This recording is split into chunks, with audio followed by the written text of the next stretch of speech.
Oh, what's up, everyone? Welcome to Pop Sports Radio. This is going to be a fun show today. My name is Peter Loshak. We do this every Tuesday, and of course, next to me on screen, you all know him. One of my absolute favorite people in the sports betting world, Ian Cameron, a.k.a. Bobano. I love his voice. I love his demeanor. I love his funny-looking head. Of course, none of that would matter at all if his analysis was asked, if his picks were asked, but his analysis is amazing. His picks are freaking amazing. I'm so happy to be doing it. He's a quintuple threat. Awesome picks, awesome analysis, awesome voice, awesome demeanor, awesome head size. Ian Cameron Bobano, thanks for joining me today. Appreciate that intro. Yeah, the head looks even weirder when I just get a haircut like I did a week ago. So it's probably looks even more. I hear you. Yeah. I have a weird head myself. I got a hat from Covers the other day, which fit. But the average hat, the one I got from Who Bangin' and the one I got from Entering the Circa Millions, they don't really fit. My head is too big. I have a big ass head, so I understand. I have to. It doesn't fit over my head. I have to like cock it a little bit. So I have a fucked up sized head as well. Ian Cameron, yours is cool to look at. Your face, your hair, it's all just, and your voice, the demeanor, the way you speak, and the content of your analysis. I love it, Ian Cameron. All right, everyone, give it a huge clap for Ian Cameron. I'm so happy to be doing a show with him. Ian Cameron, we're going to talk baseball today, the baseball card. I'm going to post the link on Twitter in a second. In general, do you have any thoughts that you would like to share with us on football, college, CFL, NFL, otherwise? Just any random thoughts, whatever first comes to your mind? Yeah, I mean, obviously I'm coming off a tremendous season last year in college and NFL football, but this year's been more of a stumble and more of a struggle. I mean, in the NFL so far, last week was not a great week. Bears, Giants, a handful of teams let me down this past week in the NFL. We did have Saints and Steelers, though, last night, so it's at least nice to have pretty much a disappointing week on the right foot, but it just goes to show you that, you know, you can't take anything for granted. You still got to put in the work. And you just got to treat it like a day-to-day operation. And you know how the sports team says, you know, we're on to the next one after a loss. You really have to be that way as a bettor, you know, as well, especially if you're going to do this every single day in multiple sports like I do, like Peter does, like Jimmy does, like anyone, most people here that you see on the Pub Sports Radio channel. So that's the mindset you have to take. That last year was great, but, you know, you're going to have to work as hard, if not harder, to try to duplicate and match results like that. And it's not always going to happen, you know, even if you work hard. I mean, you've got to get some bounces of the ball. You know, some calls have to go your way. There's injury luck, good or bad, you know, that can happen during a game. So it's just a reminder that, you know, it's a day-by-day process, and don't get discouraged, you know, if you're having a, you know, slow start here in college or NFL the first couple of weeks, because I'm in that boat, but you're not seeing me, you know, throwing the remote at the wall or chucking my laptop out the window. You know, I'm not doing that. I'm staying calm, remaining focused, clear mind, eyes on the prize type of mindset. Still stick to your daily process, a process that for me has worked for the better part of a decade that I've been doing this full time. Stay calm and stick to what works for you. Yep, that was it. That was an awesome analysis. And as always, that is completely 100% applicable just to life in general. That's why sports betting is so fascinating to me. Someday maybe we'll write a book or essay about that, Ian Cameron, and I'll go to all my associates and ask them for quotes about sports betting and show how that is applicable, perfectly mappable onto life in general. And then people like, yeah, but in sports betting, 99.5% of everyone loses. Again, perfectly analogous to life in general. Perfectly analogous. No, I'm kidding around. Ian Cameron, that was awesome. And we're going to have a good show. Let me just quickly put this up on Twitter so people can have the link, and then we'll get going. Are there any? Let me see. What else can I ask? Oh yes. Our good friend Dan Kelly says in the Ryder Cup, take Europe. I forgot what it is. It's plus 120. Do you follow the Ryder Cup at all, Ian Cameron? Do you know what that's all about? Well, I know that the U.S. hasn't won in Europe probably since I've been alive. Right. In the Ryder Cup. And there's people that say, you know, it's almost like bet the trend. The trend says that the U.S. never win the Ryder Cup over in Europe. So you got to bet Europe here in this game. That being said, I think the U.S. does have a pretty solid team this year. You know, I like the team they put together. But you're right. There's something about them beating Europe in the Ryder Cup. They just don't do it. They can't do it. So I understand that thought process. Europe definitely, you know, loaded from what I've seen as well. You know, it's going to, and I think the fact that now people have figured out, hey, just take the best golfers from the U.S. And even from Europe. Don't worry about the stuff with Live. That's dead. That's gone. Forget about it. Shouldn't be about politics or what people did as far as the decisions, which tour they were going to play on. It's the best golfers from the States, best golfers in Europe. Should be fun, but you're right. When you see the U.S. just have this much trouble over in Europe, it's going to be interesting to see they perform. And you know what? It's funny too, because there were some difficult decisions that had to be made for Team USA for the Ryder Cup this year. And when you look at the way it's transpired, it's fascinating to see how it's going to go. But they've got, Zach Johnson's picked a pretty solid team when you look at it. The one thing I'm concerned with is, the two guys that are good friends, little Spiethy, I call him, actually Cam Stewart. Mm-hmm.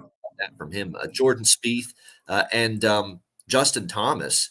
These were two guys that were thought of to be, the next best big things in golf, and they're scuffling. I mean, Justin Thomas, we all know what kind of year he had as far as his his performance and his form in 2023. It's just not been good. Spieth, not the same guy, and yet here they are. They're still on this U.S. team, so it's going to be up to you've got Wyndham Clark, of course, U.S. Open champ. Fowler, Morikawa, Brooks Koepka, the lefty Brian Harmon, who's had a career year, no question. Schauffele, Scheffler, Max Homa, pretty good team. But you look at Europe, then they're really, really good, and then you factor in the U.S. never winning there. So the Dan Kelly in the chat saying Europe. I mean, it's like if it keeps coming up black on the blackjack table, why would you bet the other way? It kind of feels that way. Unreal. Look at that. Ian Cameron, you pull a handicapping topic out of your ass, and he can talk about it intelligently for minutes on end. Shout out to you, Ian Cameron. Yeah, I think I'm going to tail that. I'm seeing Europe at plus 120 at Heritage right now. That's a market line. Starts September 29th. Ryder Cup, Europe, plus 120. Dan Kelly, shout out. Don't forget you lose with the tie, but the tie is highly unlikely. Plus 1,200 right now for the tie. Shout out to Dan Kelly recommending Europe in the Ryder Cup, plus 120. All right, Ian Cameron, you ready to dig into this baseball card? Well, first let's see if anyone has posted any opinions or comments in the comments section about. Shout out to George in Vegas, Mally Mal. Ron Crawford, Reclaim James, Billy Friedrich. Let's see comments. Let's see if any comments are coming in here. Billy Friedrich talking about his parlays. Let's see, Andrew G. Shout out Ronnie and Bergia. Let's see. I just want to make sure there's no picks here that we're missing. Let me see. Let's see. Oh, there we go. Mally Mal likes the Astros over 8.5 or 9. All right, I'm going to copy and paste that one. That is certainly an interesting game. And let's see. Yeah, Mally Mal likes the Astros game over. And Ron Crawford, there we go. Spreadsheet play of the day, Texas -1. Of course, also a very interesting one. We'll get to that in a second. Hold on, let me find that one. Copy and paste it just so I don't forget it. Go ahead. I was going to say, I'll throw out a couple brief thoughts about last night, just because it's Monday Night Football. Go ahead. I mean, Saints and Panthers was an ugly game. I mean, I'm almost I wish I hadn't seen that. It was just so bad and so ugly. The offenses on both sides of the football. It's great for underbetters, but eventually, Carolina's got issues. Now that's 2 straight weeks. Like I said, the one thing that's been good for me in the NFL this year is fading Carolina 2 weeks in a row, and they just don't look right on offense. Bryce Young is struggling, but again, the O-line is in shambles right now for Carolina. Yeah. Now they got to make a long road trip to the West Coast to play Seattle next Sunday. So dangerous spot for them in that one. And again, their defense is going to have to hold them in games. Now, it did a pretty good job of it last night, but can it maintain that when you're just on the field for so much because your offense is going 3-and-out punt all the time? That's going to be something to watch for with Carolina. Pittsburgh's offense is still not really there, even though they won last night. It was the defense and horrible play from Deshaun Watson. Deshaun, and I said this on Twitter, Deshaun Watson, unless you're a hardcore Brown fan, I don't know how you can root for the guy, or you bet Cleveland, I don't know how you can root for the guy. I mean, he's the Mike Babcock of the NFL, essentially right now. Okay at his craft sometimes, but bad guy. That's what Deshaun Watson is, and he struggled last night. And when you look at Pittsburgh, that was their defense winning them that football game. Other than the one big play from Kenny Pickett to Pickens were over the middle of the field, and he busted it for a touchdown. The offense really didn't do much in that game. So it's still a work in progress. I know it's a couple Steelers fans, friends of mine that I know, Pete, they're calling for Matt Canada's head, the offensive coordinator. They're saying send him back to Canada. His play calling, what he was thinking on that 3rd and 1 with Pickett keeping it, a horrible play call. And luckily the defense bailed them out, got yet another stop to win the game. But I mean, they've got issues on offense, the Steelers. And yeah, they won the game. They did not solve their offensive issues. Ian Cameron, that is awesome. Yeah, I've had a very mediocre NFL season to start the year so far, but Pittsburgh and Cleveland are two teams that I've had a good read on. I faded. I know I was on Cleveland against the Bengals, and then I had Pittsburgh last night. I won't talk about all the horrible picks that I made in week 2, but let's get into MLB today. I do want to the Texas once again. The spreadsheet play of the day is Texas -1. Shout out to Mike M. Pimp Slap play of the day, and he points out that where is that? Flash blessed us Sunday night with AC Milan on the money line +175. Starts at 12:30 today. I might tail that. And Ron Crawford has a KBO in baseball spreadsheet play of the day SSG, and I will almost certainly tail that one as well. All right, there we go. Important things to point out. Shout out to Trotwan. Yeah, wow, here we go. Rocco Rogers also likes the Astros game over, but really likes the Astros team total over. Morgan Spooner, Cubs -1. Actually, I didn't see a line on that one. That's one day. Chili Dog Dooley. Shout out to Chili Dog Dooley. All right, okay. Let's get into it. Ian Cameron, first game on the card. Let me bring up my. We're just chilling. We're chilling right now. We just got MLB. Mets in Miami. Lucchesi against Garrett. Right. Lucchesi great in his first appearance back. Garrett in general has been excellent recently. The Marlins are trying to still get a wild card berth. The Mets are playing whoever they want to play, whoever they want to get a look at on any given day. And I was thinking this might be a little no-brainerish. Just take like an under and maybe a little bit more so even early unders. First 5, first 3, something like that. No reason to think that Garrett won't be okay. No reason to think that Lucchesi won't be okay. Of course, a guy like Lucchesi, after greatness first start back, is probably not someone you necessarily would be surprised by if he, gives up 4 runs in 3 innings in his next appearance. But I can't take Miami at this line. Leaning unders and maybe Mets team total under. You got anything on this one, Ian Cameron? Yeah, this is probably going to be a pass, this game for me.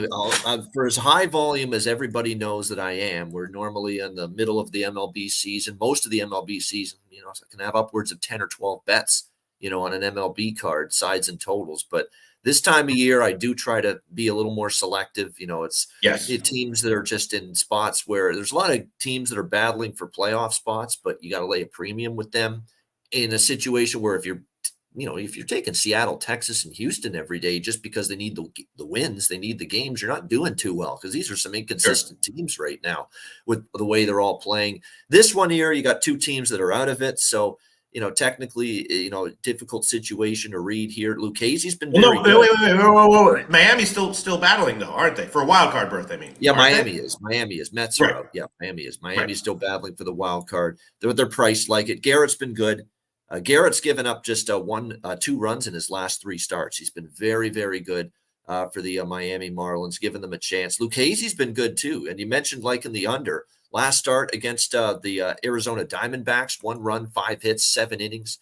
They're in that one. So I'm kind of with you. You could look at this one being a low-scoring game. Maybe you want to split it up to first 5 full game with the under. Sometimes we do have some issues here as far as these bullpens are concerned. It's just I don't want to lay this kind of price and number with the Marlins, but definitely Garrett in good form. This team obviously in the NL wildcard hunt, needing every win they can get. They're right there. There's them and the Diamondbacks and the Cubs. I mean, it is absolutely a race to the finish line, if you will, here in the wild card. But yeah, for me, Pete, it's going to be a pass on this one. All right, I think I am going to take a shot. Not a huge edge, but I think it's a pretty confident edge here. I'm going to take a shot with Mets team total under 3.5 -114. Current line at Pinnacle. Mets team total under 3.5 -114. Current line at Pinnacle. That's an official play. Again, not a huge edge on that one according to my numbers, but high confidence, and so I will pull the trigger on that one. We'll glance at the first half total. They've scored 2 runs or less in 2 of the last 3 games, the Mets. So, their offense is a little spotty right now. They're facing a pretty good pitcher in good form. So it's not a bad way to approach it. And you take the Mets pitching out of it, just looking at that Mets team total under.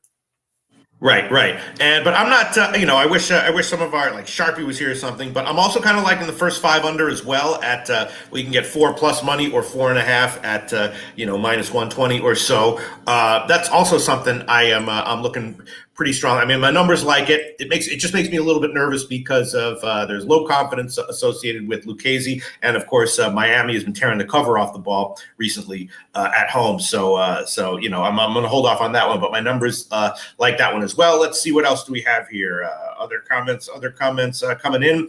Londo likes the over 8. He likes the Marlins. Okay, maybe they'll win 11-2 or something like that. And I guess. Yeah, I'm looking. Oh, Sancho also like an AC Milan. All right, great. Maxi XD likes Leipzig -1. Okay, let's move. I took the Mets team total under 3.5 -114 officially. Next game that we're going to look at, Angels against Tampa Bay. Now the Angels, of course, no Ohtani. They've lost 5 in a row. Tampa Bay is fighting right for the American League East, and they just returned from Baltimore. They lost the last 2 games. But they're obviously a team that fights, a team that it's hard to bet against. Sandoval pitched well in his last start at Seattle, but before that, he had been getting hit, and I have been fading him pretty successfully in his bad starts. Taj Bradley has gotten hit twice in a row. In general, he's struggling here. So my leans, according to my numbers, are the over and Tampa Bay as well. So maybe the Tampa Bay team total has some value. Wouldn't be a shock if Sandoval has a nice start here, but more likely than not, I think he does get hit. Taj Bradley, my numbers indicate that he's probably going to have a better than average start for him, but still likely to struggle. So leaning Tampa Bay and the over. Not sure if I'm going to make it official. What do you think, Ian Cameron? Yeah, this is I'm involved side and total. 2 official plays. Mm-hmm. Tampa Bay -1, full game run line -143 at Pinnacle. Decent as long as it's less than -150. I'm okay with it. That's always usually the way I approach it with the full game run line. I could go -1.5, but I like the security of -1 in case they win by exactly 1 run. And I know Taj Bradley is struggling, but you could say that about this Angels lineup too without Ohtani. You look at the way they hit in that Detroit series over the weekend, not very good. In fact, during this 5-game losing streak that they're on, Pete, just a grand total of 11 runs in 5 games. It's a little over the average of 2 runs per game. That's not very good from this Angels offense. I actually think if Taj Bradley's going to get out of his little funk here where he's been hit around the last 2 starts, it'll be in this game. But I also do think the Angels are going to contribute. They're not going to get shut out. So I think they can get their 2-3 runs. That's something they've been able to do here in the last few games. And Tampa will do the rest. Sandoval's in bad form right now for the LA Angels. You look at his recent numbers, not pretty. He's given up 20 runs. That's right, 20 runs in his last 13.2 innings of work. When you're giving up 20 runs in 13.2 innings, you're having a tough time. It's a nice bounce back spot for Tampa Bay. Remember, the Rays were red hot before getting cooled off a little bit by Baltimore. This team was rolling. They beat Seattle up. They won 2 of 3 against Minnesota. And then, of course, they won the first 2 against Baltimore, but then they lost the last 2 games of that series. Still a team, for the most part, the last 3-4 weeks, they've played great baseball. They're returning home. This is a lifeless, punchless team right now that they're playing that probably just wants the season to be over. I mean, what a disaster for the LA Angels. Everything that could go wrong has gone wrong. Another year, no playoffs for Trout. Ohtani's season falling apart due to injury. Cleaning out his locker, already gone back to Japan now. Just a disaster for the Angels. I think this is the game for the Rays to get back on track. So for me, Pete, Rays -1, -143, full game run line. And I'm also going to jump on that over as well. Game over 8, -110 at DraftKings. I think we see enough runs to get over the number.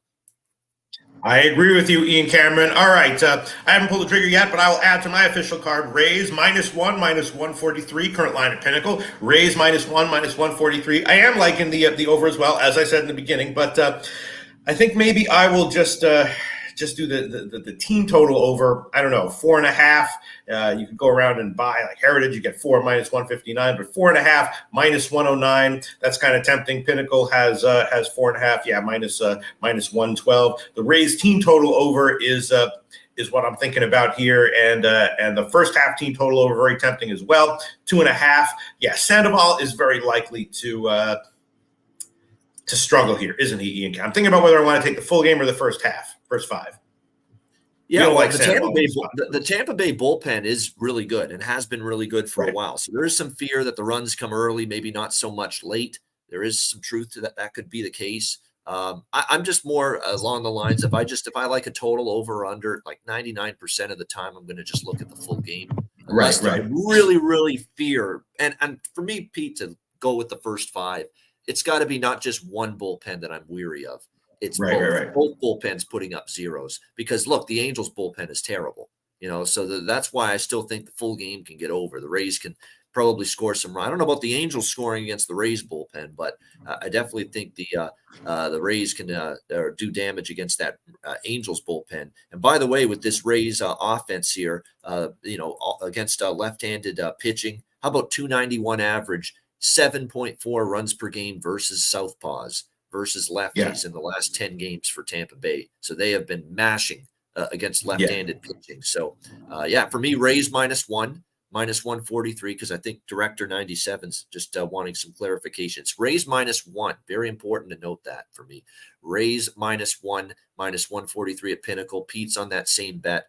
And also Angels Rays over 8, -110 DraftKings. So there you go. All right, I'm not gonna complicate. Although I really want to take a shot, I'm sure I'm gonna bet the Rays team total overs. But officially, I'll hold off. I'll just take with Ian -1, -143. Let's look at other comments. North Ender says Rays line dropping. You may want to wait. Yes, I understand that. Let's see. Rays just made an announcement of the new stadium in St. Pete. Okay, I will.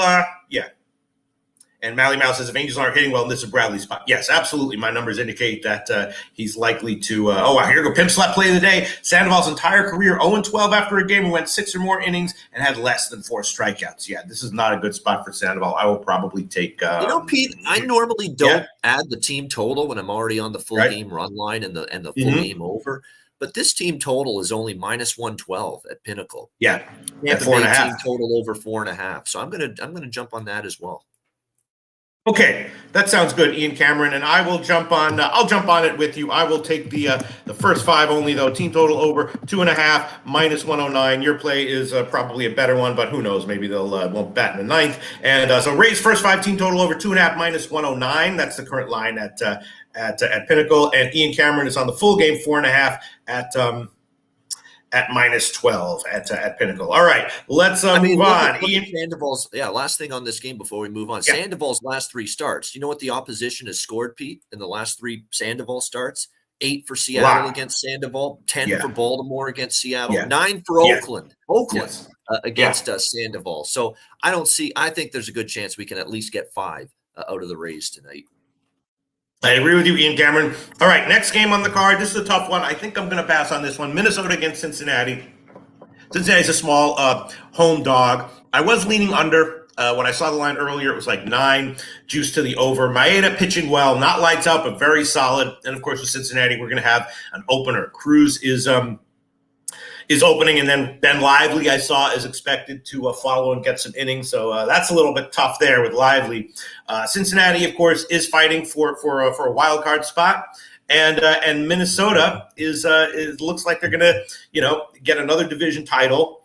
I like Maeda here. Maybe I would take a shot with Minnesota first 5, although my numbers indicate Minnesota first 5 and then Cincinnati full game. Both have a little bit of value. Low confidence on both of them, though. And slight lean to the under, but low confidence there as well. I guess I'm going to pass, although I do in general like Maeda here. And Cincinnati with Cruz and then Lively coming in is probably going to be vulnerable a bit. What's your take on this one, Ian Cameron, if anything? Yeah, this one is mild lean over 9.5, but I don't know if I'll get it. I mean, Maeda's actually been pretty good. The last 2 starts, 2 runs, 5.1 innings against the Mets, 2 runs, 7 innings against the White Sox. He's pitched pretty well. You know what's funny, though? Maeda, 5 straight starts, 5 overs in his last 5 starts. Yet it's not necessarily because he's pitched bad. He had 1 bad start, in that mix. It's really because the run support has been off the charts from Minnesota during his starts. I mean, they've scored 10, 8, 5, 10, and 7 runs for Maeda in his last 5 starts. So that's why I leaned over. I don't trust Ben Lively. Fernando Cruz is only going to be the opener. The primary is going to be Ben Lively, who has a 5.22 ERA this season. You look at the game log for Ben Lively, it's not pretty. 3 runs, 4 hits, 4.1 against Detroit. 3 runs, 6 hits, 5.2 against Arizona. And then he had that unbelievably bad game against the Cubs August 1st, 13 runs, 13 hits, and 4 innings in that one. So I still might get there with the over for a small bet. I don't want to make it official. There is a 9 out there at DraftKings, over 9 minus 115, whereas some other books have 9.5. So if you can get the 9, I do think it's worth a bet here. Twins Reds over. Yeah, if I was going to take, if I was going to take a shot with the over, it'd probably be on the Minnesota team total over. I know Correa is banged up a bit. All right, I'll hold off on this one, although I'm an inch away from taking Minnesota versus 5. Let's look at the comments section, see if anyone has anything that they would like to. Chris Comatini says Twins are trash. Here we go. Mike M. Here, shout out to Mike M. Mike M. Kenta Maeda, 0-10, straight up off a loss on a line shorter than plus 135. There you go. Yeah. But again, my number is saying full game Cincinnati, first 5 Minnesota. So, that's this is a tough one. This is an interesting one.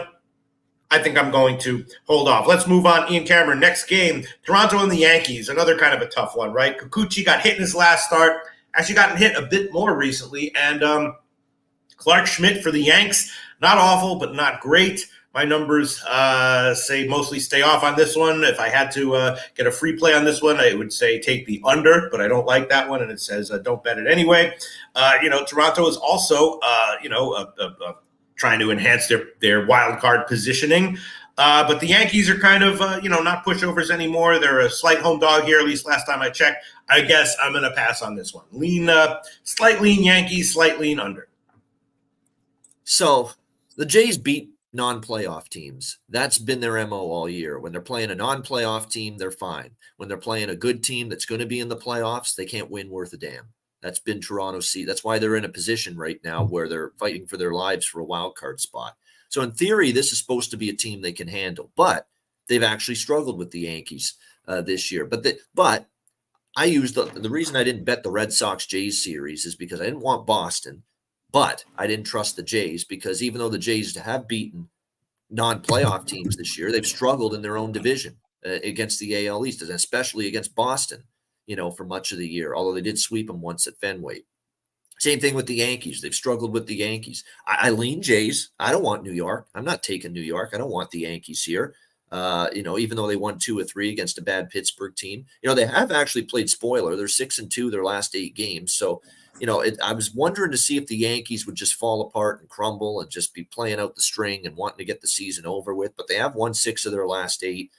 What I don't want to trust, though, and the reason I'm off the Jays, even though I lean that way, is, well, A, I don't trust their lineup half the time. And B, you say Kikuchi all of a sudden after a really strong season overall, 3 of the last 4 starts have not been good. 4 runs against Cleveland in 6 innings, 6 runs against Colorado in 4.2 innings. He did have the good start against KC, but last start against Texas, he got crushed. 6 runs in 5 innings allowed. 6 runs allowed in 5 innings. So it's been a much bigger struggle, and only 1-3 the Blue Jays in Kikuchi's last 4 starts. On the flip side, Clark Schmidt, I know Jimmy the Bag likes this guy quite a bit. He talks about liking Clark Schmidt, wanting to back him quite a bit throughout the course of the season. He has won each of his last 2 starts. He was okay. I don't want to say great, but he was okay. Gave his team a chance. 3 runs, 6.1 innings against Detroit. 4 runs, 7 hits, 5.1 innings against the Red Sox, although the Yankee lineup and offense came through for them. So this is a tough one for me. I mean, it's just it's much more meaningful game for the Blue Jays. They did right the ship. They did look like they're maybe going to go on a run. But how many times have we said that about Toronto this year, where they sweep a team like they did over against Boston? Maybe now they're going to go on a run. Like, I'm not talking about 3-game win streak. I'm talking about win 8 of 9, win 9 of 12, go on that kind of streak. The Jays have not been able to do that this year. So that's a concern too for me. They never seem to carry momentum from one series to the next. So lean Jays, Pete, but nothing I'm going to get involved in. Okay, well, I'm going to take the Yankees here, Ian Cameron, because it has officially been released as the official pimp slap play of the day. Yankees minus 107, I'm going to make at Heritage. And yeah, it has moved a bit in the Yankees' favor. When I was looking at this line a while ago, the Yankees were a small home dog. My numbers indicated that they had some value at that line. And I will take the Yankees money line minus 107. Current line at the Heritage is minus 110 at Pinnacle. Moved a little bit further in that direction. And Kikuchi is. I should probably take the Yankees minus one here because Kikuchi has Here's one thing that's not good. Here's one Go thing ahead. that's not good, Pete, for Kikuchi coming into this start. The home run ball is becoming a problem again for him. He's had 3 home runs allowed in the last 2 starts. That's not what you want to see pitching at Yankee Stadium. Right. And Kikuchi in general, if we remember, just his entire career, very high volatility. It feels like since he's come into the league, he's been on the auto play list 2 or 3 times and the auto fade list 2 or 3 times. So very high volatility with Kikuchi as well. That has, and then Mike M has his other reasons for liking it. I'm going to make it official. Yanks money line minus 107. Officially the pimp slap play of the day. I'm just going to say it's one of the plays that I will be on today. And that's it. That's it. Mally Mal saying shout out to Mike M for giving Royals 2 yesterday. Holy crap. Okay, Mally Mal points out that the Yankees smack lefties 2, probably more so a vulnerable one. I expect Kikuchi to be vulnerable here, more vulnerable than normal for him. All right, sounds good. Ian Cameron, let's move on. White Sox and Washington. This one I think is definitely going to be a pass. We got Urena against Rutledge. Rutledge crushed in his first appearance.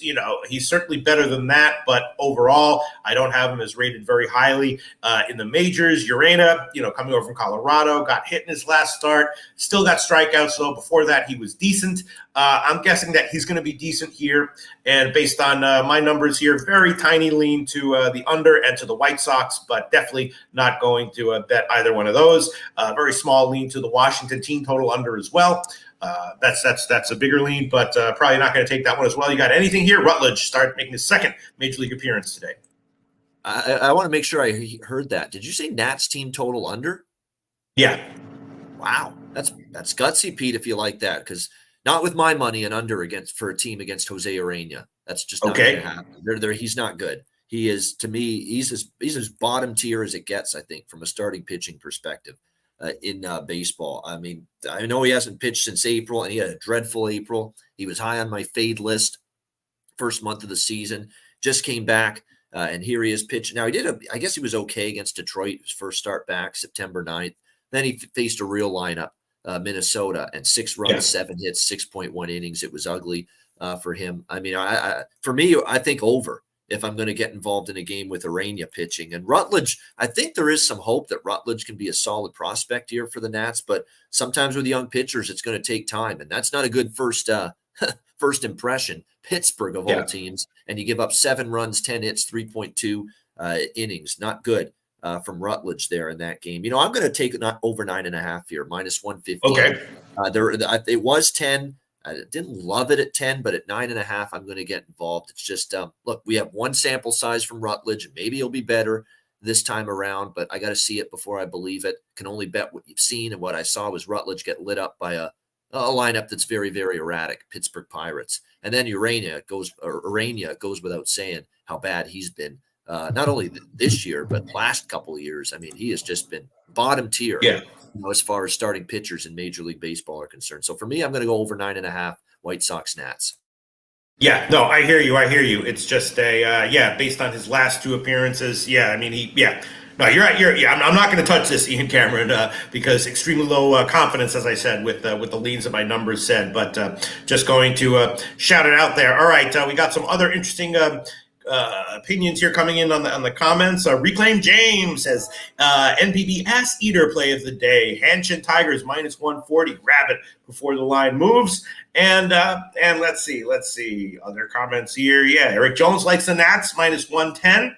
Ronnie Imbergia says it's a hard pass, and Daryl Turner rather bet Minnesota Vikings this Sunday than Minnesota Twins this week. Ouch. All right, let's move on. That's really saying something. Oh, here's you want to do a funny little case study here on Jose Urena. Sure. Let's talk about his ERA since 2019. 2019 with Miami, 5.21. 2020 with Miami, 5.4. 2021 with Detroit, 5.81. Last year between Colorado and Milwaukee, 5.01. This year between Colorado and the Chicago White Sox, 8.48. So this guy's at an ERA of 5+ for one, Yeah. 2, 3, 4, 5 straight years. Jose Urena, not good. Not good at all. Absolutely. Okay, so it's going to be a complete hard pass for me on this one. Let's move on. Ian Cameron, it's an interesting one. Philly and Atlanta. Sanchez against Strider. They both faced the opposing team in their last appearances. Atlanta's about a -200 favorite. Total's about 9, juice to the under. Strider was great in his last start against Philly, but that came after 2 bad starts. And Strider, is awesome. Even when he has bad starts, he tends to be good on his strikeout over prop, but definitely not, lights out every single start out. And Sanchez, very solid, gave up a bunch of runs in his last start, but got a bunch of strikeouts as well. I think I'm going to pass on this one, but my numbers say at the current lines, take Philly and a slight lean to the under as well at 9. What do you think about this one? This is an interesting one, Ian Cameron. Yeah, so I've been last night finally an Atlanta game stayed under. I was on the over in that game, but I was also on Philadelphia in that game. And I made a point of it that once Atlanta clinched the NL East last week, I said, I'm going to try betting against this team, see how it goes. Right. So I bet against them Friday, and Miami won. And it was a great price, Miami plus 150. I gave it out on the Betting with the Bag show with Jimmy on Friday when I was on. Great spot to take Miami, great spot to fade Atlanta. And I said, you know what? I'm going to try it again on Saturday, take Miami again and see if this team's was that a one-off that, after clinching, or can they get back on the beam? And no, they lost again to Miami on Saturday. So I took Miami again on Sunday. They lost again to Miami. I took Philadelphia last night. They lose again, and not even competitive last night, 7-1, blowout loss. It's almost like the Braves said, you know what? Peace out on this regular season. We've clinched our division. See you in October when the games count again.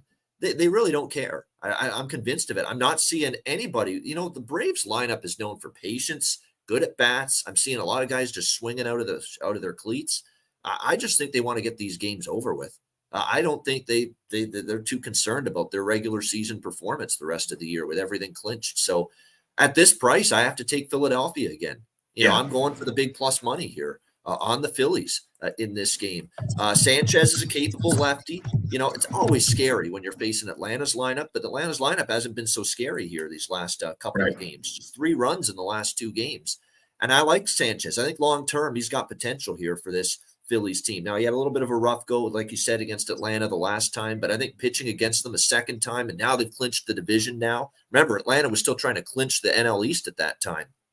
Now they've locked up everything. I think Sanchez is going to pitch better here in this start. Home numbers aren't bad. Look, Strider has definitely pitched a little bit better, although he still had a couple rocky starts there. The Dodgers start, the St. Louis start, he got roughed up. He just hasn't been nearly as sharp.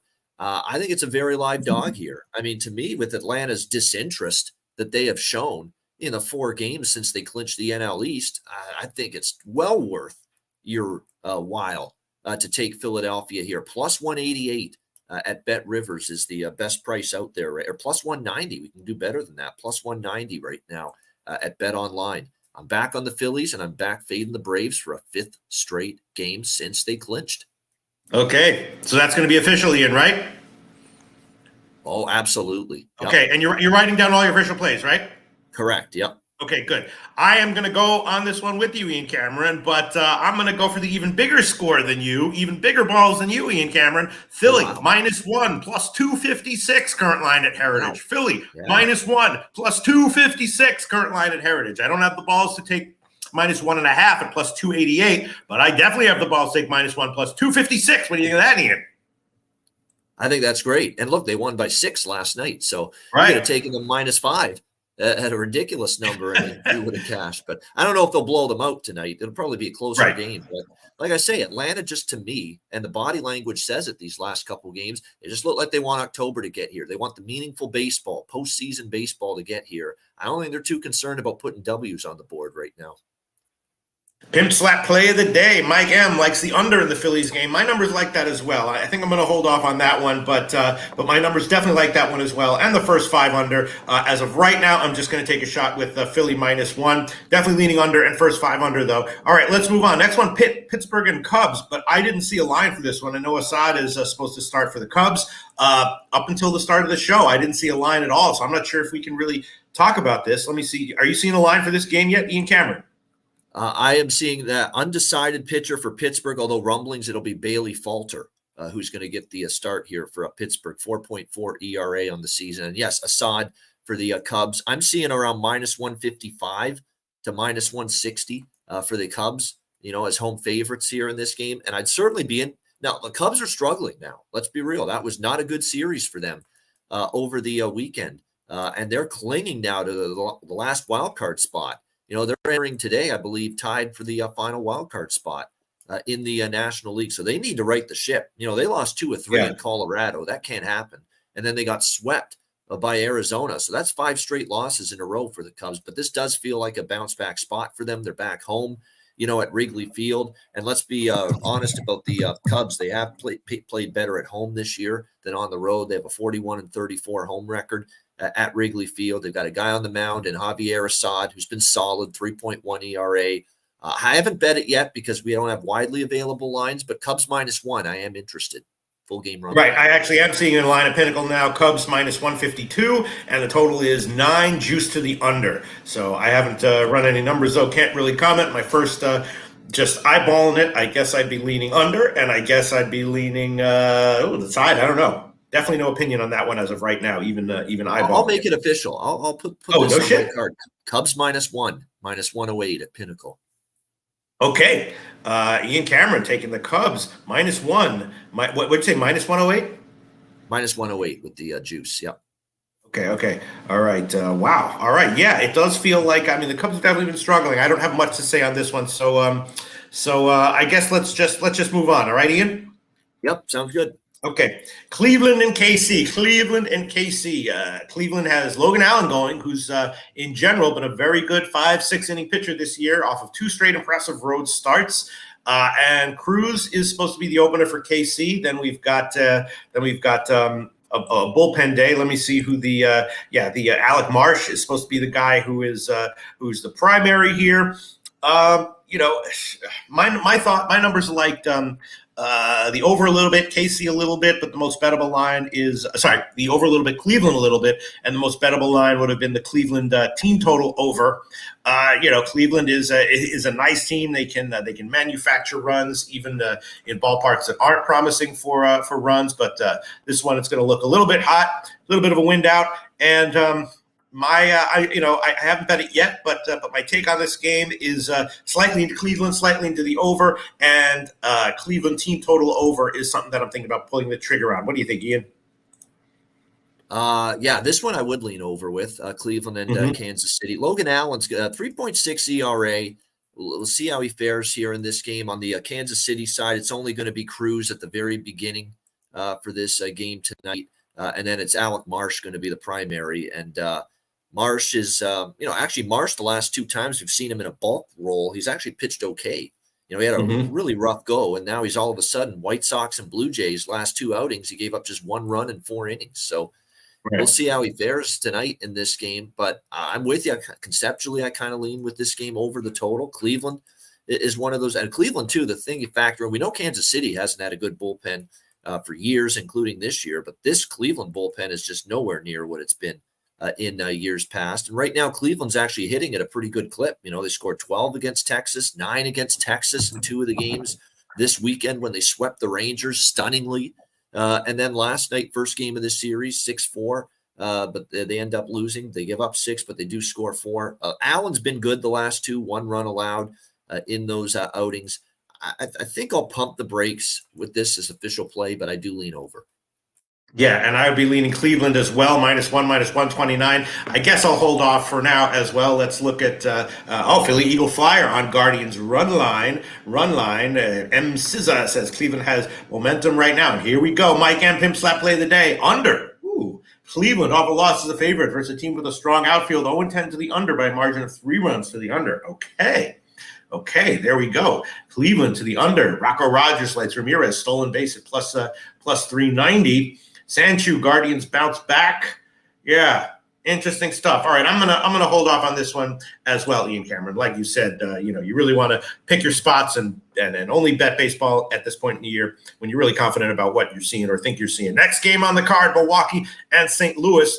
Ian Cameron, again, an opener. McGill opening for Milwaukee, and then Colin Ray, who is shakier, is supposed to get some innings after that. Drew Rom is supposed to start for St. Louis. Great start in his last out after 4 kind of rocky appearances before that. My thoughts on this one, small value with the under and small value with no run in the first inning as well. And wouldn't want to take, the first 3 or first 5. Because the pitchers who are expected to be in at that point are shaky. But according to my numbers, possible value on the under, no run in the first inning, and free bet, I would take St. Louis as a small home dog. What do you think, Ian Cameron? Yeah, this was these Brewers, man. I'm telling you what, just when there's been so many examples of them, where I've trusted their lineup to hit a bad pitcher and they don't. And that's exactly what happened last night against. How does Adam Wainwright do that? 7 innings of shutout ball. How does that happen? Last night? Hey! Look, I've maligned Adam Wainwright more than anyone I know, but he did it against Baltimore too. Ian Cameron, that's 2 good starts in a row for Adam Wainwright. One of them against Baltimore. That's true. Let's ease up on the Adam Wainwright insults, Ian Cameron. You know what it is too. This guy has always been a big competitor. Very, very, a guy that wants to do well, and that's why he's been a great pitcher most of his career. Obviously, he's had a tough year, but I think he really wants to go out strong. He doesn't want to go out getting crushed every game.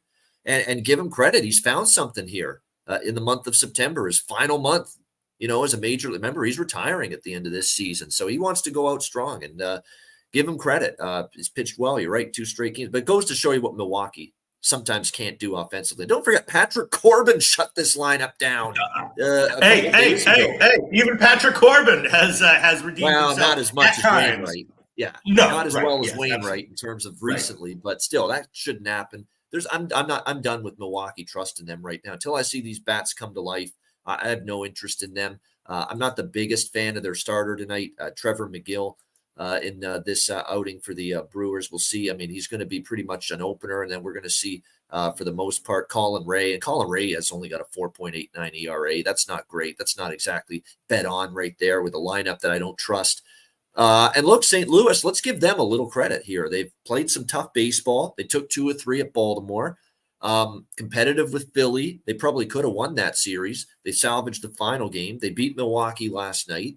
They're playing hard. And I'll tell you what, St. Louis would probably want to, play a little bit of spoiler here against a division rival. So for me, nothing on this game. All right, yeah, I'm wanting to take a shot with no run in the first inning at plus 100, but yeah, I guess that is a big crapshoot with the St. Louis starters. So we'll hold off on that one for now. Let's move on. Boston, Texas. Oh, wait a minute. Let's quickly glance the comment section to see what if anyone had anything to say about this one. Yeah, Philly Eagle Flyer leaning Cards plus 184 F2D, and then let me see. Hold on, wait. Let me see. Comments coming in. See, I thought I saw something that was interesting, but I guess not. All right. Okay, let's. I saw something that I wanted to shout out. Not seeing it. All right. Yeah, and Pimp Slap play of the day. There you go. Like in Phillies -1. Respecting our breakdown, our analysis. Okay, next game on the card, Ian Cameron, Boston and Texas. This looked tough to me, but it doesn't look tough to Ron Crawford. Spreadsheet play of the day, Texas -1, -108. Spreadsheet play of the day, Texas -1. Of course, this is Eovaldi against Houck, Tanner Houck, and Eovaldi short appearances, okay, but not great.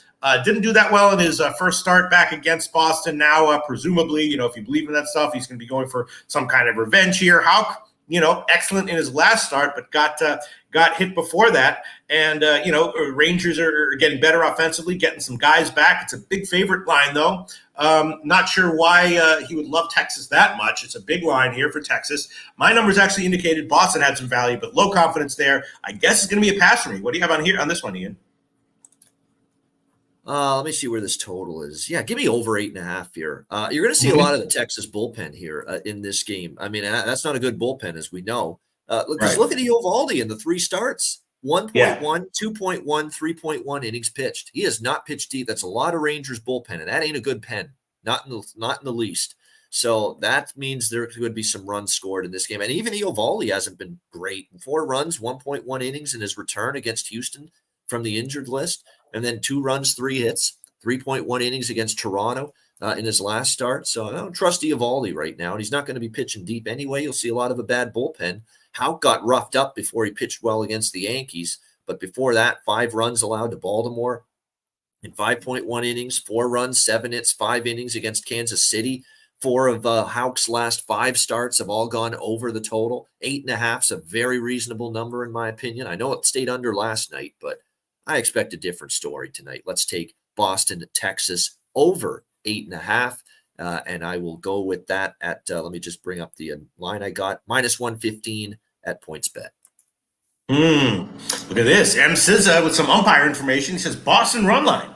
Ben May is behind the plate. And this time of the year, the umpire is a constant.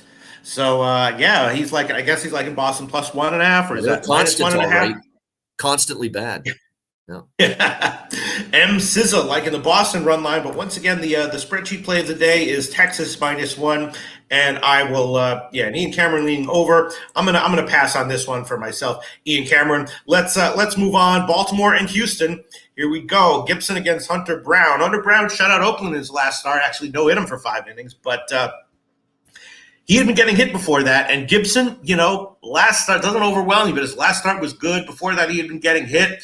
Houston's a big favorite here, and Baltimore, of course, just an awesome, impressive team. They continue to gut out wins and just be a winning team, a winning program. They did it again in their last game, rallying late, and here they are as a dog, a significant dog. Once again, you got one of these winning teams that's getting results, and they're just getting not. To my eyes, not getting respected on the line. My numbers indicate take Baltimore and the under. Lean with the under and more so lean with Baltimore. Someone, though, earlier in the show, there we go. Mally Mal likes the over on this one, 8.5 or 9.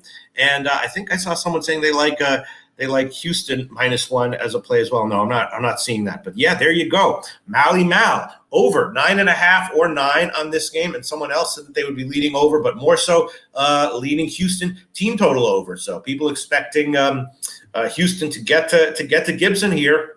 I don't know. Baltimore, big dog line. What do you think, Ian? I could only take Baltimore at this price. You will just never see me bet against Baltimore at this price. And I should have probably bet them last night, but I didn't. And I probably should bet them tonight, but I don't know if I will. I don't think I will, because I still think Hunter Brown is a little better than Kyle Gibson. But Hunter Brown's been struggling. Hunter Brown's one of those guys. You got electric stuff, gets strikeouts galore, misses bats, but there's a lot of times when he misses and he gets hit and he gets hammered. And we have seen that now. 2 of the last 3 starts have been rough for Hunter Brown. 6 runs, 6 hits, 4.1 innings to San Diego. 5 runs, 5 hits, 4 innings against the Yankees. 2 of the he shut out Oakland. Big deal. It doesn't do much for me when you pitch like that against Oakland. Let's see how he does here against a very good Baltimore lineup. Gibson's been a little bit more erratic the last month. He's given up 3+ runs in 4 of his last 5 starts. 3 of those 5 starts have gone over the total. And look at these bullpen numbers lately, Pete, for both of these teams. Not good. Baltimore, 4.7 ERA last 10 games out of their bullpen. Houston, 5.29 ERA from their bullpen the last 10 games. So we saw an over last night, which I was on. The Astros and Orioles over last night. I'm going to go back to the well tonight. Over 9, -110. Interesting. Wow. Well, Mally Mal likes the over. Justin McElvey likes the Astros team total over. But here you go. SZA, Baltimore, and the under is the play. Phil Cousy is umping. Baltimore as a road dog, one of the best bets. One of the best bets there is, and Director 97 leaning over as well in this one. Okay, so we have some two-way opinions here. Mal, Director 97, and Ian Cameron liking the over. SZA liking the under, or at least saying the under is the play with Phil Cousy umping, and people liking the Astros team total overs. Jake Burns liking the Astros first 5 team total over. Justin McElvey liking the Astros full game team total over. Mal, reiterating your point about the bullpens here, and Mike M. Pimpslap play of the day with the same game parlay. Rutschman, Altuve, and Alvarez RBI parlay 1100. So he's liking some offense here as well. I got some stuff to think about. I guess I'm going to hold off. This is a tough one. Some interesting opinions from all you guys. All right, next one. This. You know what? Give me Baltimore. I'm sorry. I'm putting Baltimore on the card as well. Yeah. Actually, I'm looking at the numbers. Gibson's actually a little bit better this year on the road than at Camden Yards. And then if you look at Hunter Brown's been worse at Minute Maid Park, the juice box here in Houston. He has a 5.6 home ERA this year. Hunter Brown. That's not good. So I'm gonna take a shot again with not again. I missed out last night, and I was mad I didn't take Baltimore. I'm gonna take them tonight at this price, plus 140 with the Orioles at Bet365. Yeah, I mean, my numbers indicate value at these current lines. With my numbers say Houston should be a favorite, but not nearly this big of a favorite. My numbers indicate value with the Orioles plus 140 and first 5 at plus 140 as well. Yeah, my numbers agree with you that Gibson is actually a slight advantage for Baltimore based purely statistically and situationally. So yeah, I want to. Man, that is so tempting, isn't it? Hunter Brown is not. He has some issues. You know what? I can't not do it. The numbers say do it. I can't not do it. I'm going to have to take Baltimore first 5. I mean, do we think that Gibson's going to get smashed here? He's no great shakes, really. But he's capable. He's crafty. Mixes speed. He pitches to both sides of the plate. He changes speeds. Mixes locations. He's got that junk ball stuff, curveball, slider. That kind of stuff. Throws teams off balance. And look. He's actually got now again. He has not pitched against Houston, I believe, this year. But you have to go back a couple of years to the last time Gibson pitched against Houston. But he's got good numbers against Houston. He's only given up 5 runs in 18 innings, in his career against Houston, Cal Gibson. So, I could see him keeping his team in the game. That's what he does. He's usually, he's never going to shut you down, but he's going to keep you in the game.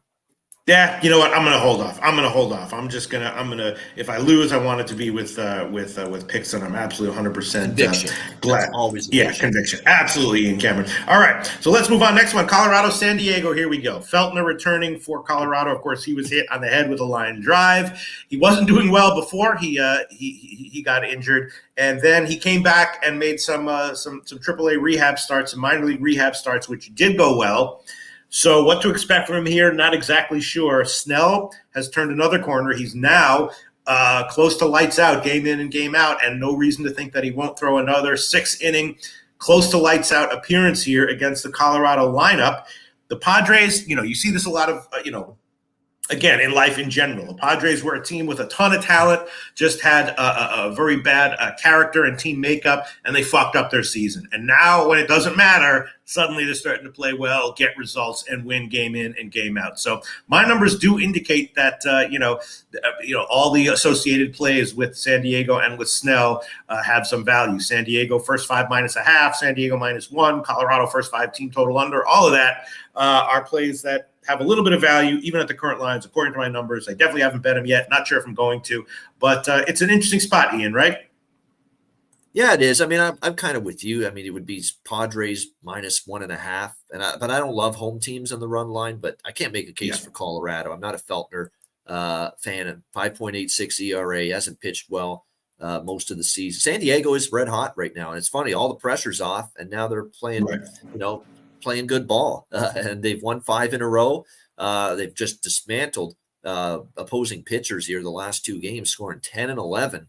Against Oakland and Colorado the last 2 games. Unfortunately, the Padres team total for this game, when you look at it, is that's actually only 4.5 -118. I might get interested in that. Team total with the Padres, 4.5, minus 118. I mean, Snell to me is just, I mean, what can you say? He's basically taking Snell to win minus 105 is actually a good thought, Alfred 44 in the chat. That's a really, really good way to approach it.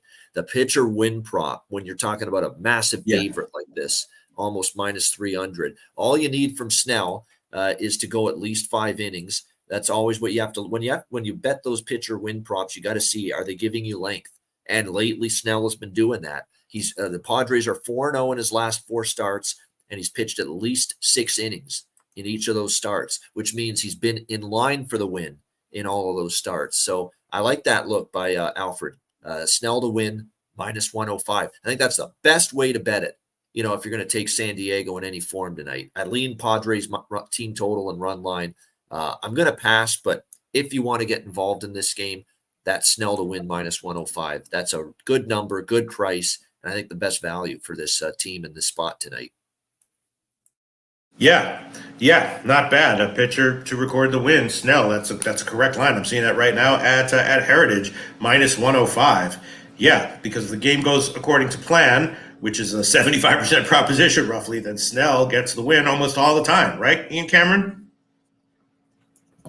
Yeah, I mean, he's had 6 innings in 4 straight starts. They've won all those starts. And again, to qualify for a pitcher win, to qualify, you have to pitch 5 innings minimum, and you have to have the lead exiting the game. I think that's a good chance of that. The way the Padres are swinging the bats right now, and you look at those games too, 4-1, 6-1, 11-2, and 6-1. I believe when Snell left the game, they were leading in all of those games. Pretty much, yeah. I mean, they were only up 1-0 against St. Louis, but they were still up when he left the game. They were up against San Francisco. They were, I believe, no. How many innings did he pitch against Houston? 6. Okay, that game was tied, I believe. So that's the one where he would not have gotten the win. It was the Houston game, and then 6-1 against the Dodgers. Yeah, he was up when he left the game. So of the 4 wins he's had in a row, Snell, 3 of those 4 would have cashed the pitcher win. Right. Okay. Director 97 says strong bet on the Padres minus 1.5. So he's liking it. Sancho says, I think that's what he said. So Sancho with a that's what he said joke. I don't know what it was referring to. I wish I had caught that. Shout out to Sancho. Then you go Alfred taking Snell to win. Justin McElvey, Padres minus 1.5. And let me see. Mally Mal, the one thing the Rockies can't do is pitch. It's just that Feltner's rehab starts were good. His arm is rested, so that makes me a little bit worried. You know what? Snell to get the win is probably a better bet, but I'm going to take San Diego first 5 minus 0.5 with the volatility here, and that will be let me find the line. It'll be minus 169 at Pinnacle, which is a high line. But I want to bet this in one way, shape, or form. I think Snell will be okay, and I'll take it. San Diego first half minus 0.5, minus 169. Current line at Pinnacle. Snell to get the win is probably a much better bet at minus 105, but I don't want to copy someone else's play. So I'll just take San Diego first 5, minus 0.5, minus 169. Ian Cameron. All right, let's see. Let's move on. Ian Cameron. Okay. Seattle and Oakland. Castillo against Blackburn. Oakland, of course, can't hit. Unders and team total unders have been cashing with them and fading them. Castillo starting for Seattle. Very solid. This is a good spot for him, according to my numbers. Should be good again here. Blackburn got hit in his last start, but he's usually pretty good at home. My numbers indicate value with the under, even at the low total, and the first 5 under, and the Oakland team total under as well. Not sure if I want to pull the trigger on it. What do you think, Ian Cameron? Yeah, I mean, certainly Castillo should shut down this lineup for Oakland. Oakland, you're right. They're just in a bad way offensively. 0-1-2-3-2 in their last 5 games. Pretty putrid offensively for the A's as of late. And Castillo has been in good form. He had 1 outing against the Mets, which wasn't good. And other than that, lights out. 2 runs to the Angels, shut out the Rays, shut out the Royals, 1 run to the White Sox. He's been in great form, Castillo. 5-0. The Mariners in his last 5 starts. So they probably should win this game. You're right about Blackburn, though. Blackburn at home, he's been a little bit better. If you look at his numbers this year for the Oakland Athletics, 3.56 ERA. And look, there are times he's pitched well. I mean, last start against Houston, he struggled on the road. But Texas only gave up 2 runs. Pitched against the Angels here in Oakland, only gave up 1 run in 5 innings, 2 runs in 6 innings against Kansas City at home.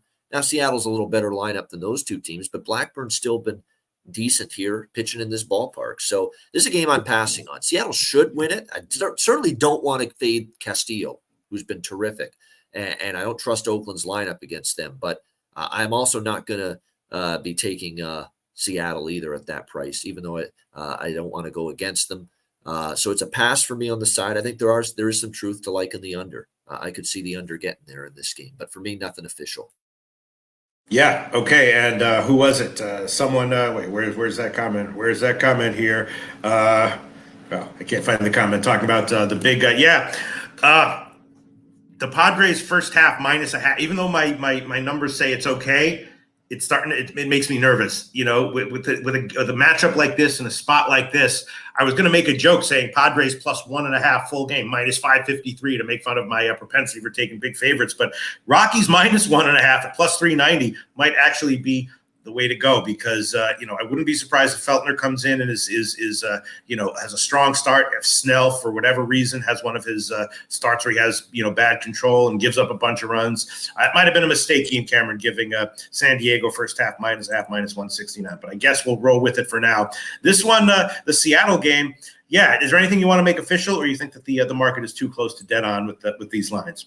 Yeah, I'm going to pass on this one. I mean, certainly Seattle, I think, can win the game, but I'm telling you what, because Oakland's just not hitting, but not at this price. Not at this price, because Blackburn, I respect the way he's pitched at home.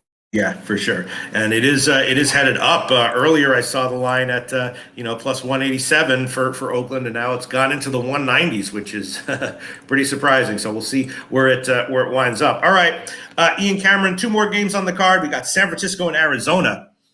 Arizona is San Francisco, of course, is struggling right now, and Cobb really struggles on the road. Gallen, though, Zach Gallen, I feel like I've had a pretty good read on when to bet on Gallen, when to fade him. He's gotten hit hard in 3 of his last 4 starts, including his last start.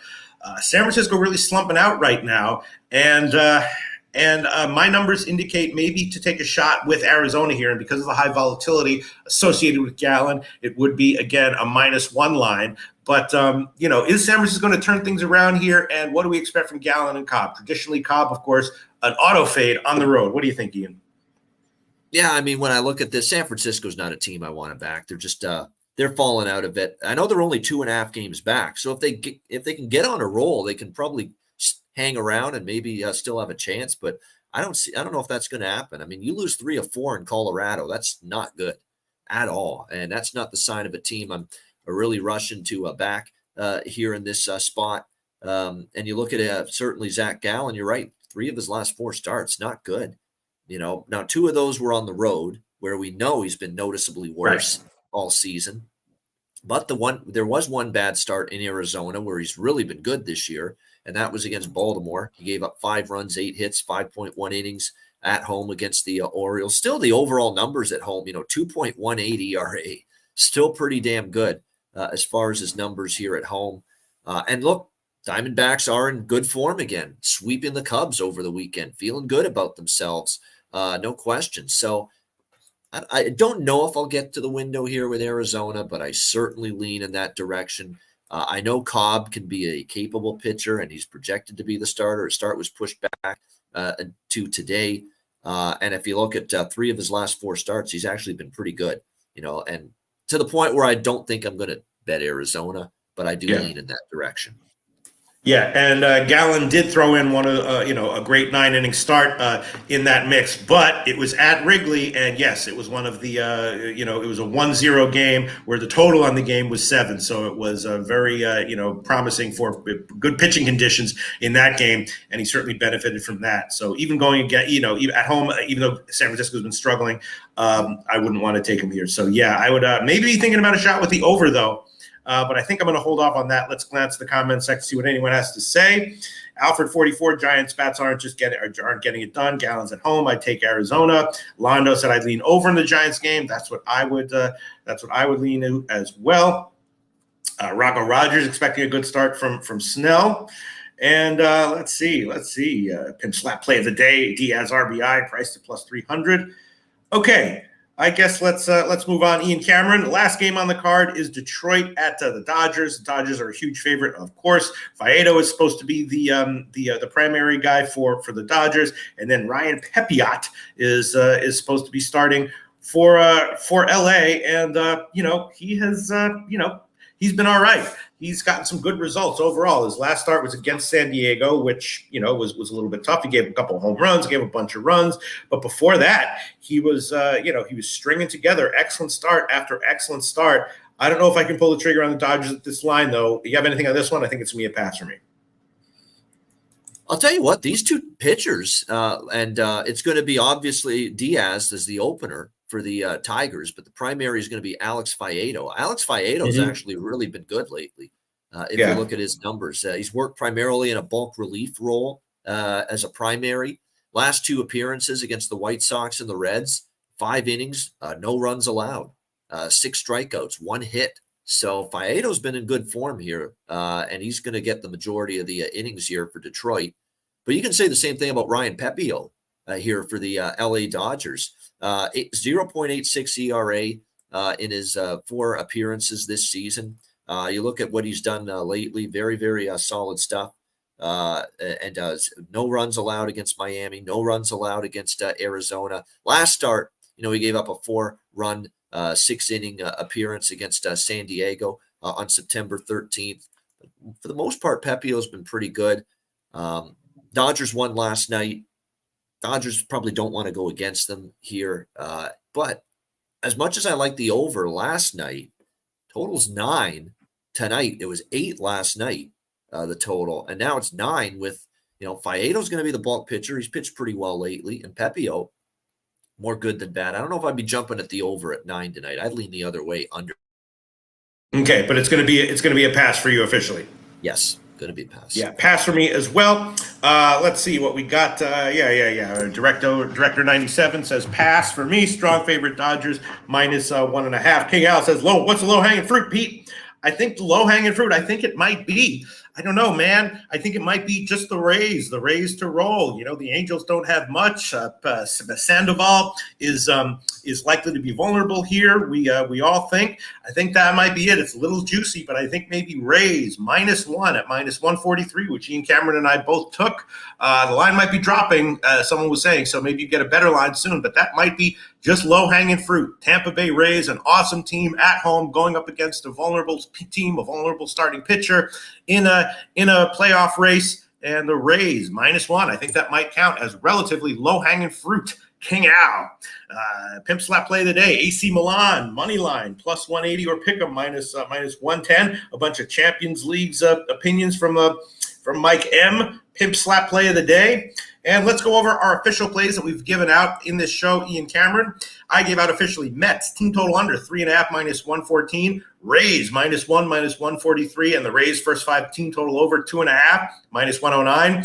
Yankees money line -107. That's also the pimp slap play of the day. Philly -1 +256. But no, I haven't changed my tune. Also took San Diego first 5 -0.5 -169. That might have been an extraordinarily stupid thing to do, but if it is, okay. Ian Cameron, what are your official plays you've given out on today's show?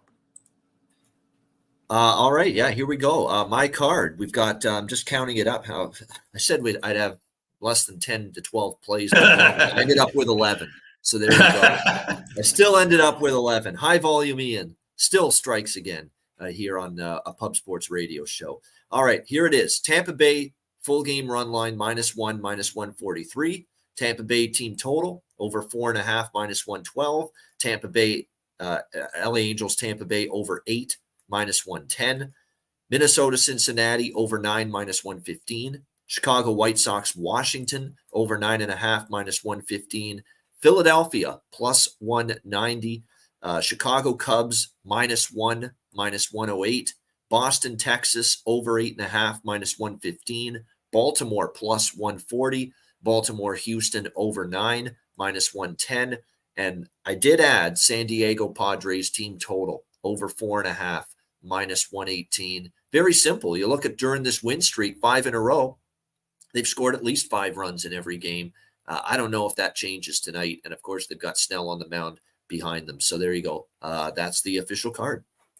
All right, and Sammy Comer. Shout out to Sammy Comer. Also liking Milan Pick'em at -103. I love Sammy Comer's tennis plays. Everyone follow him on Twitter at X for the tennis plays. Reclaim James's NPB Ass Eater. Play of the day. Hanshin Tigers -140. Let's go 7-0. I might tail that one myself. Ian Cameron, WNBA I did glance at. Got nothing at it as of right now, so I'm not going to give out any opinions or analysis on the WNBA games. Are you passing? You got anything? Probably not, but just curious if you do. No, the only WNBA I bet is Ski Profit or someone I really respect and Right. trust when it comes to WNBA, giving me a bet they mentioned to me, but it's not a league I handicap. Director 97 locking in the Rays team total over. Yep, we're going to be on that one. And I guess that does it for today's show. Thank you so much to everyone in the comment section. Ian Cameron, what do you got coming up this week at Pub Sports Radio and in general in your life? Well, I believe I'll be on Thursday night live stream again, hosted by Mike M to lead off for the Giants and the 49ers coming up on Thursday night. So I'll be on 7:30 Eastern till opening kickoff, giving out sides, totals, and player props that I like for that game. So that's on Thursday. I won't be on Betting with the Bag this week because it's every other week for me on Fridays. So that'll be next week. So that means after Thursday, I'll probably be on the NFL Pub Hub, back on the NFL Pub Hub on Sunday, again with Jimmy, because I'll be home Sunday morning. And then, of course, next Monday, hitting the books. Incredible. I mean, you should be watching that show. Me and Connor Mack, I mean, we take apart all the college football games for the most part, the big matchups. Individual game previews are available on the channel for all the games we talked about on the show yesterday. It's a huge week of college football. There's so many glamour matchups in college football this week. Ohio State, Notre Dame, Florida State, Clemson, Colorado, Oregon. I mean, you go on down the list. It is a great week. UCLA, Utah, Ole Miss, Alabama. I mean, it just goes on and on. It's a great, great week of games. We talked about pretty much all of them on the Hitting the Books show yesterday. So check out those individual game clips. Connor and I will do that show next Monday. I'll be on the Monday Night Football live stream again next Monday as well. And then back with Jose on Say Hey Plays next Tuesday. Absolutely. I can personally attest to that. If you're ever in a pinch and you need a quick a synopsis of a college football game, short, hitting most of the points, if not all of the main points that you need to know about, those friggin' Ian Cameron, Connor Mack previews are friggin' gold. Thank you so much for doing them, Ian Cameron. That's it. I hope to do another show with you very soon. Have a great week, everyone, and we'll see you next Tuesday.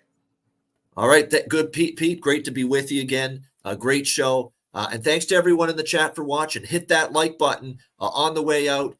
Pete Loshak Show, signing off. Enjoy the games and good luck, everybody. Okay, great. Yeah, actually, you were supposed to click off the stream after my my clap and there, the bang. You go out with a bang, but that's okay that you said some more shit after that. No problem. Now let's wrap this shit up. Everyone have a great week with a bang, baby.